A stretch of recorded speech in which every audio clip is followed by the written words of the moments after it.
नंगर Parker में खबर शामिल करे रहिया आहियूं जिथे इलाइक़े में हिक ॾींहुं अंदर ख़ुदकुशी जा 2 वाक़िया थिया आहिनि जंहिं तहत नीगर ऐं अॼोट शख़्स आपघात करे छॾियो आहे। ॻोठ कुआड़ा में प्रेती जी डाणी में पोरियो कोली वण में रसो ॿधी फाहू खाई ख़ुदकुशी करे छॾियो आहे। ॿिए तरफ़ ॻोठ साबो सण में 9 क्लास जे शागिर्द सितदान ठक्कर पिण वण में रसो ॿधी फाहू खाई ज़िंदगी जो अंत आणे छॾियो आहे। हिकु भेरो ॿीहर अव्हां खे नंगर पार्कर में ख़बर ॾींदा हलूं जिथे नंगर पार्कर जे इलाइक़े में हिक ॾींहुं अंदर ख़ुदकुशी जा 2 वाक़िया पेश थिया आहिनि जंहिं तहत नीगर ऐं अॼोट शख़्स आपघात करे छॾियो आहे। ॻोठ कुआड़ा में प्रेती जी डाणीअ में पोरियो कोली वण में रसो ॿधी फाहू खाई ख़ुदकुशी करे छॾी आहे। ॿिए तरफ़ ॻोठ साबो सण में 9 क्लास जे शागिर्द सतीदान ठक्कर पिण वण में रसो ॿधी फाहू खाई छॾियो आहे।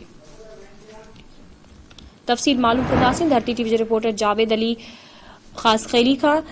जावेद ने हवाले सां तफ़सील ॿुधाईंदा।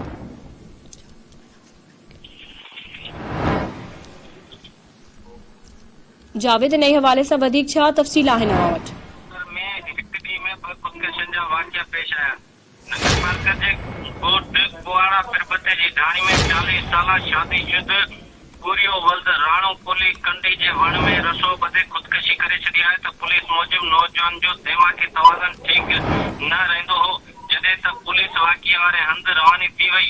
ॿिए तरफ़ नगर पार्कर जे ॻोठ साबूसण में 14 सालनि जे 9 क्लास जी शागिर्दानी सतीदान वल्द अजय सिंह ठकुर घर भरसा जंग में जार जे वण में फाहो ॿधे पंहिंजी ज़िंदगी जो अंत आणे छॾियो। ख़ुदकुशी जो इतला वासल पारां पुलिस ॾिनो वियो त पुलिस नींगरी जो लाश तल के अस्पताल में पोस्टमार्टम कराइण लाइ रवानी थी वई त नींगरी जी ख़ुदकुशी जो कारण मालूम न थी सघियो आहे।